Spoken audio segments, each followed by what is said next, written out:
Pronto, então vejo que no material de vocês, desse lado esquerdo, eu coloco, né, quem é o quê, né, quem é esse orixá.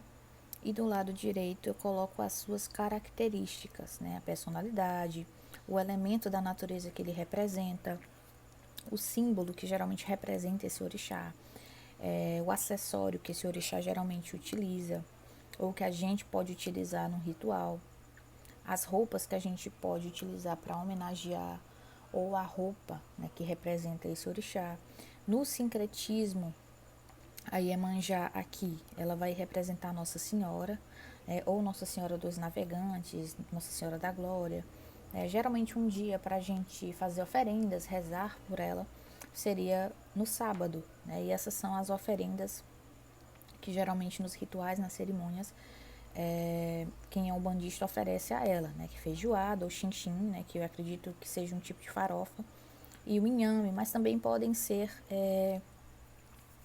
acessórios como pente, espelho, perfume, flor, né? Então a Iemanjá, ela é a deusa dos mares e dos oceanos, então, ou seja, ela é rainha da água salgada, certo? Então ela vai representar o quê? Ela é a mãe de todos os orixás e ela representa a maternidade, ela representa a fecundidade, certo? Vejam que eu coloco aqui a questão do sacrifício, isso vai depender muito do tipo de terreiro. Então, quando eu coloco o sacrifício, lembrem-se aí que é a carne desse animal preparada, cozida, para depois, né, quando terminar essa cerimônia, os umbandistas comerem. Então, a gente tem a Iemanjá, a gente tem o Xangô, né, que é o orixá que representa o trovão, né, as tempestades.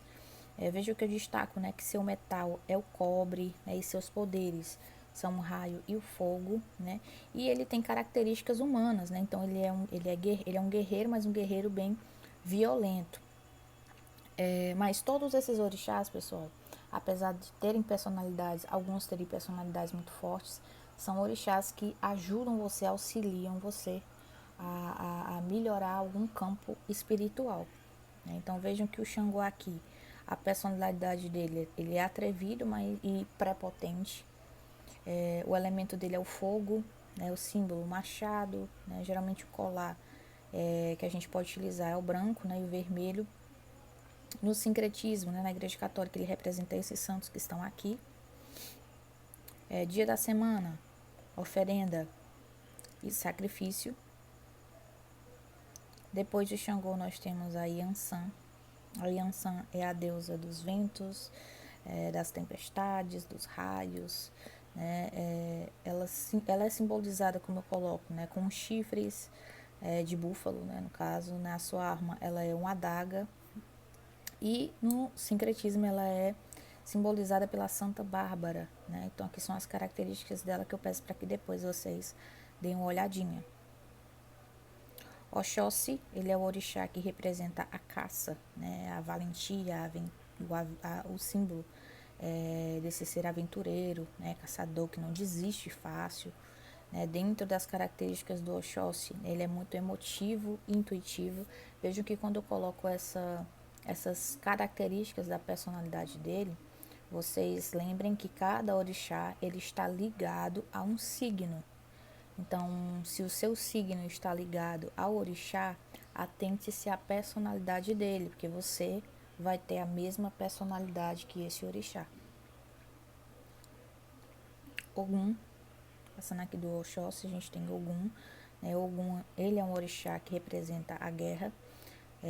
Ogum, no caso, vejam que eu coloco que ele é simbolizado, né, por uma haste curvada, ou por uma espada, né? Ele foi sincretizado na Bahia, né, como Santo Antônio, no Rio de Janeiro como São Jorge, né? Então, na cultura africana, ele representa essa alma caçadora.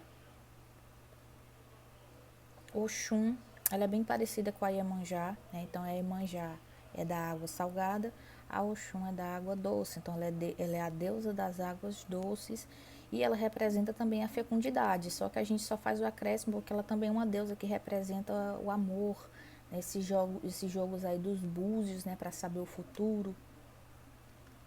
O Exu muitas vezes ele é comparado, né, para quem não conhece a Umbanda, né, ele muitas vezes é apontado como um demônio.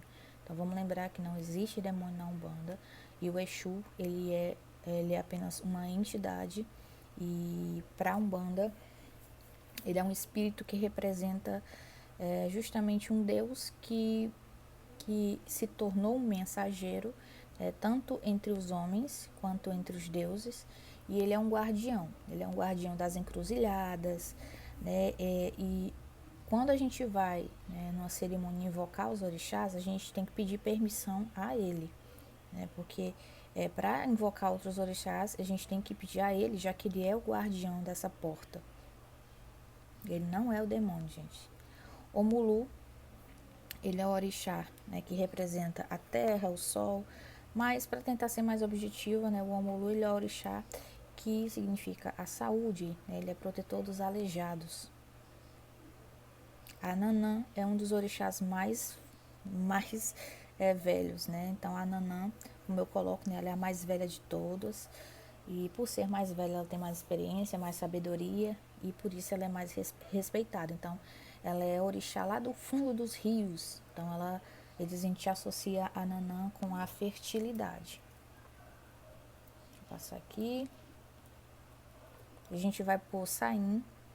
A Ossain, ela é a orixá das matas, né? Ela é dona das folhas, das ervas, ela é uma orixá que vive nas florestas, né? Muitas vezes ela está adentro dessas lendas, né, relacionadas à caipora, então ela é muitas vezes comparada à caipora, né? A caipora, ela, ela, ela protege as matas e tal, então é como se ela fosse a caipora. Oxumaré é o orixá do arco-íris, certo? Então ele representa muito bem o sucesso, né? Ele representa a proteção, né? Ele é responsável pelos dias, ele é responsável pelos anos. Oxalá é o orixá, um dos orixás mais importantes. Ele é o Deus da criação, né? Como se ele fosse o Deus da Igreja Católica, por exemplo, ou Jesus Cristo. Então ele é o Deus que criou tudo, né? É o orixá que criou os homens, ok? Saindo um pouco dos orixás, nós vamos para as entidades.